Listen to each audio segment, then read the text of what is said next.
Hey yo, y'all already know Sha Sha's home. You heard we planned this when the bro was on Rikers Island that we was gonna do this series.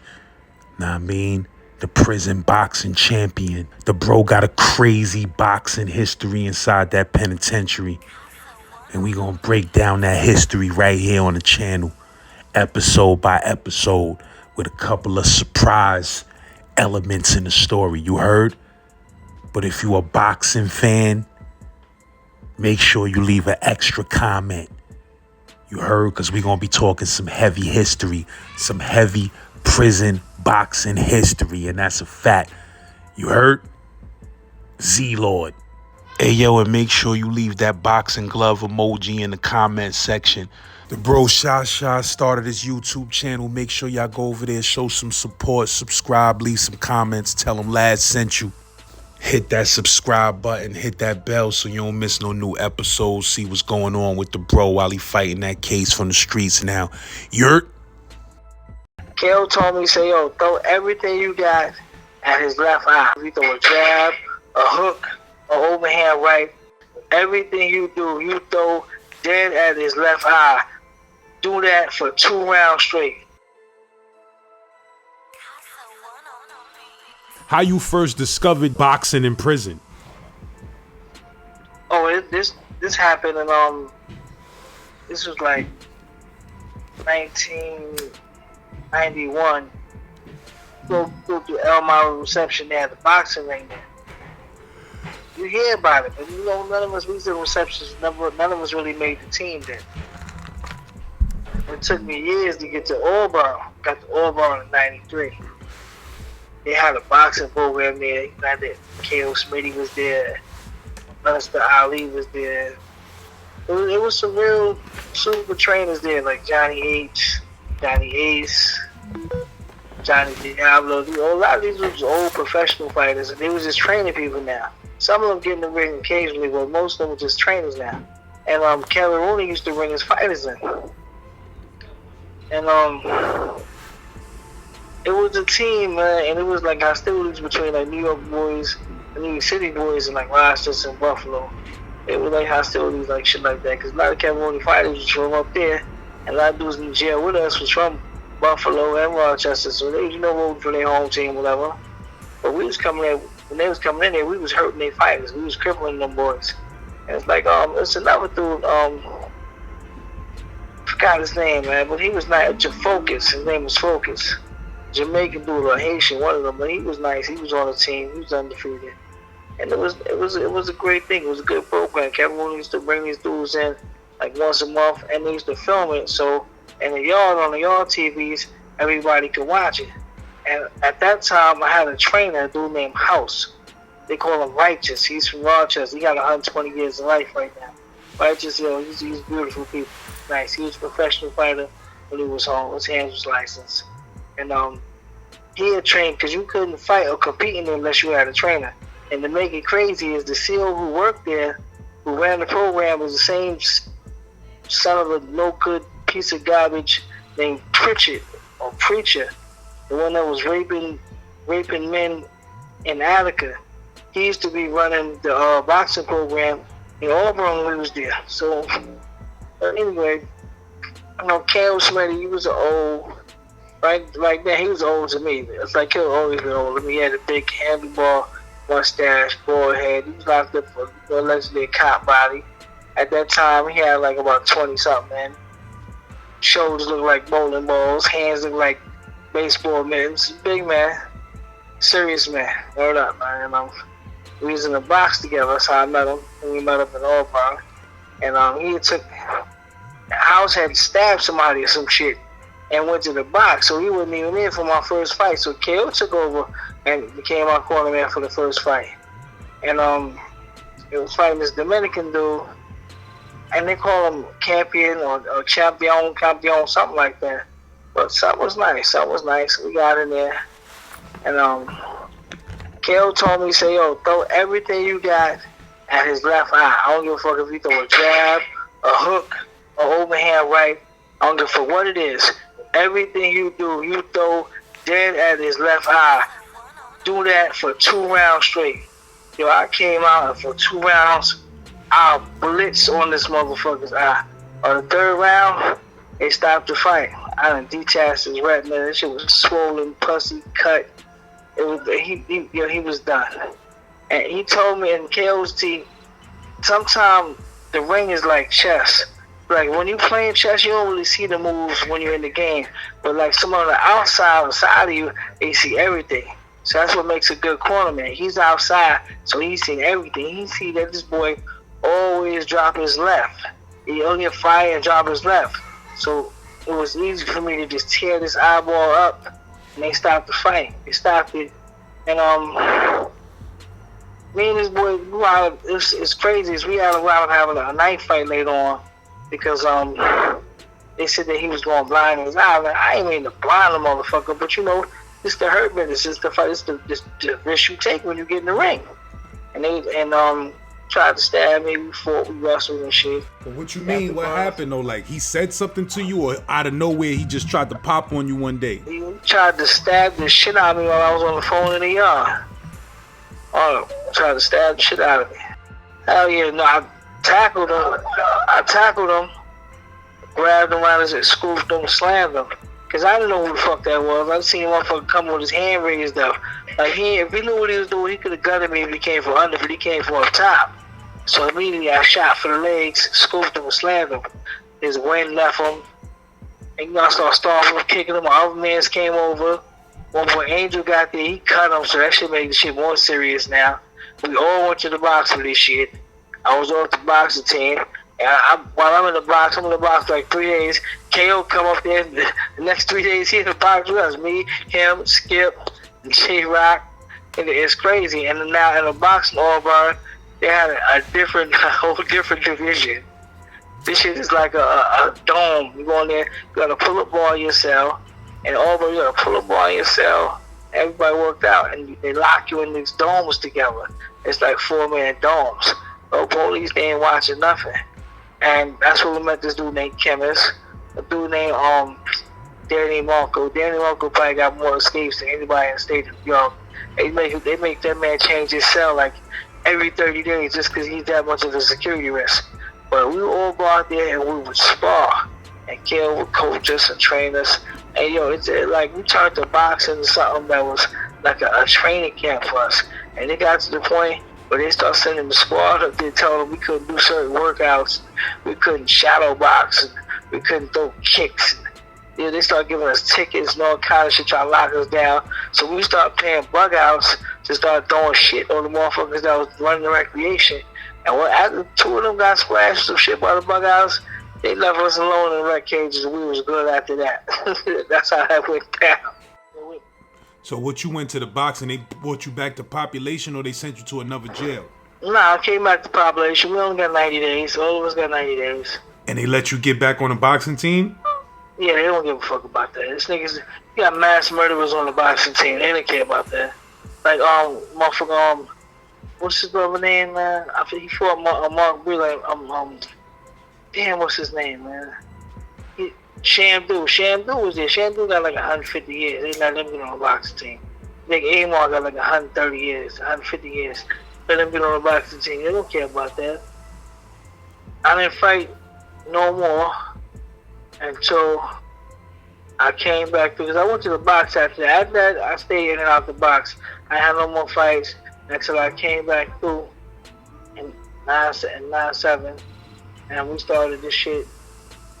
It first started in the HDM where we had underground fights. The COs didn't care, but we would regulate them shits. And there was a CO there because he was an ex-UFC fighter. Well, no, he said he was fighting in the Chuck Norris Ultimate Fight League. We never even knew about that. That shit was so old. I was like, wow. And we looked up, it was official. Chuck Norris had the Ultimate Fight League back then. His dude was a stand-up fighter. So he had brought us some 4-ounce MMA gloves. And we started wrapping shit up so crazy in HDM, like there was no cuttings from it because niggas' knuckle games was super respected. But, so what dudes was doing, having boxing matches in HDM? Yeah, that shit was different. It was different. Where at, and all the way in the back of the tier or in the day room? Yeah, all the way in the back of the tier. Because it's 4 tiers. Each side got 4 tiers. it's like 40 in the front on the bottom, 40 in the front and the back on the bottom, 40 in the front on the top, 40 in the front on the back on the top. That shit is different. This is where, see, when I started that 21-year bid, that's when I started really making my rounds in the boxing world in prison.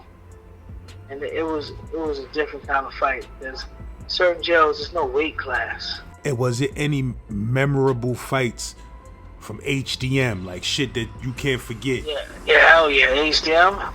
Hell yeah, there's some serious fights in there. It's like my boy Wayne, rest in peace, man. And you know, he died police killed. You know, he's from Harlem. His name was Dwayne Pritchard, and we in HDM. He came through for some bullshit, selling some shit, man. Simple, silly shit, man. And there was some queens that jumped him. Me and my co-defendant, we was on the visit. They had jumped him. Go to the room. He on the gate. They come back. He on the gate. He kind of lumped up. I'm like, what the fuck? He's like, yo, niggas jumped. I said, yo, we told police, yo, bring him back in the house. He good. Yo, that's a nigga. Bring that nigga back in the house. He good. Believe that. So we got him back in the house.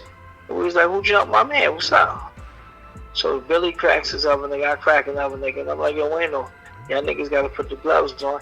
All y'all niggas that jumped in, y'all got to give this nigga a one-on-one. Yo, real shit. My boy, rest in peace. He put the love on each one of them one by one. And that's when this nigga, yo, this tall, I forgot this dude's name, man. Yo, he stole on me and ran. I was so mad.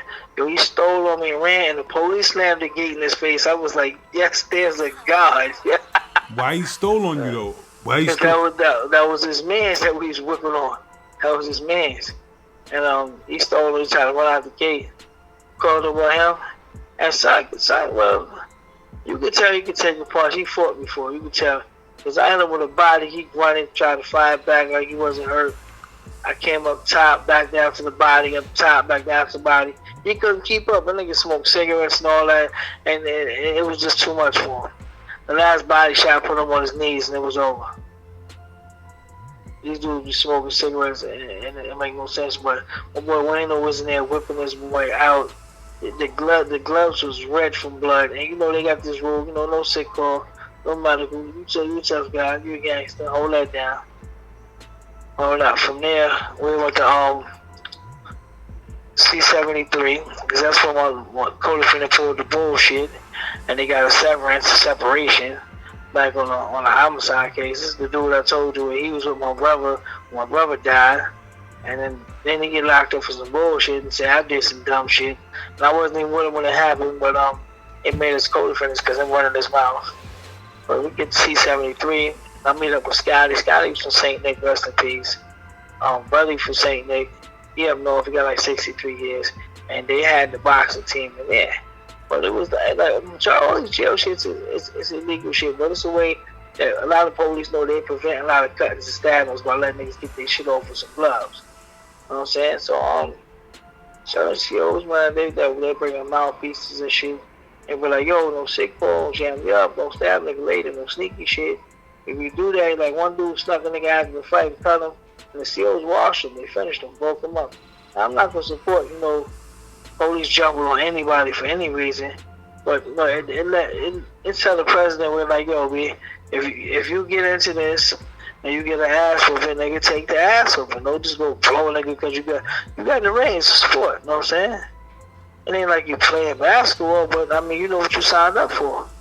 So we used to all get passes and go out to the gym at C-73, and only certain people would pull up there. Because a lot of people know about it, those who know about it because they've been down for a while. And all of us that was down there for a while had homicides, because when you have a homicide case, you usually lay up 3-4 years in the alley. So you get to build a rapport with certain SEALs because you be around so much. And this is one of the perks. We're like, yo, y'all niggas y'all got a hand game? What's up?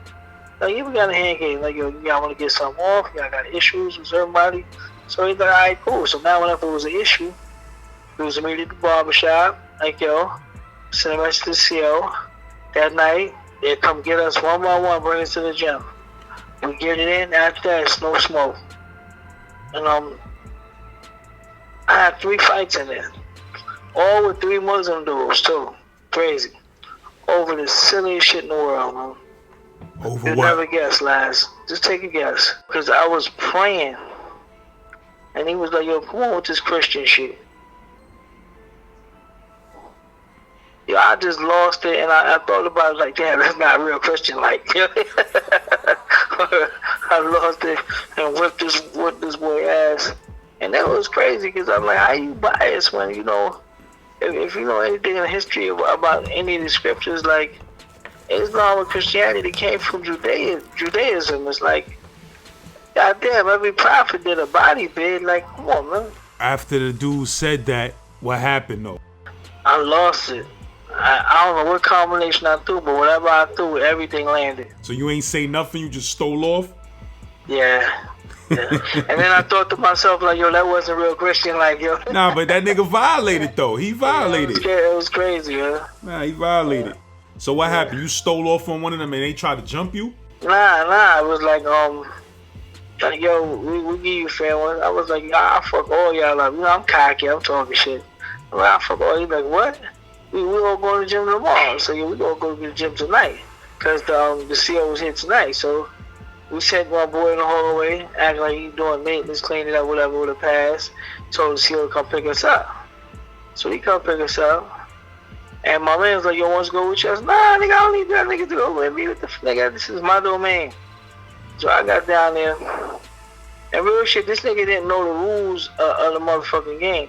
You know, in the beginning, and I learned this from Mayweather, real shit. In the beginning, you know, when the ref is there, they say the rules, you know, you can shake. After that, you don't have to shake no more. This nigga came out after, like, yo, it's time to scrap, and try to stick his arm out, like, for me to give him jab. Nah, I leaned on his jaw with the illest left hook I ever threw in my life. I thought I snatched his jaw off his face. They was like, oh, yo, I was like, yo, what? Nigga, we shook hands already. I wowed on him. I broke his jaw in that one joint because he was trying to talk. At the same time, while he's sticking his hand out, I broke his jaw. His mans, they wanted to jump in the ring. He was like, yo, I don't know worry about it. Hold on, don't worry about it. Y'all next. Next wasn't going for that. He was real cautious. He didn't even shake when he got in the ring. He didn't shake at all. But it was okay. He's one of them wild, stupid haymaker throwing dudes who just get in there flat-footed, just throwing wild haymakers. So I just slept, dipped, kept moving around. He got tired about 30 seconds. He can't breathe no more, and I just wowed on him crazy.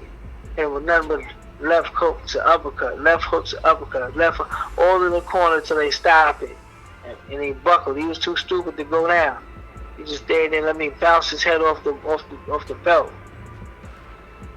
Last one, he didn't want to get in, but they was talking so greasy about him. He had to get in. He mostly ran. I spent most of that fight chasing this motherfucker, man. So this fight helped me really perfect my cutting the ring off. I had to really cut the ring off. So I started cutting the ring off and started catching them with some shit.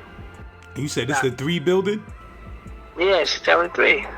It's a lot of people who was there. Cheyenne Carter. They call him King. 167 with Kelly. He was there. He was on the boxing team there. Underground Fight Club.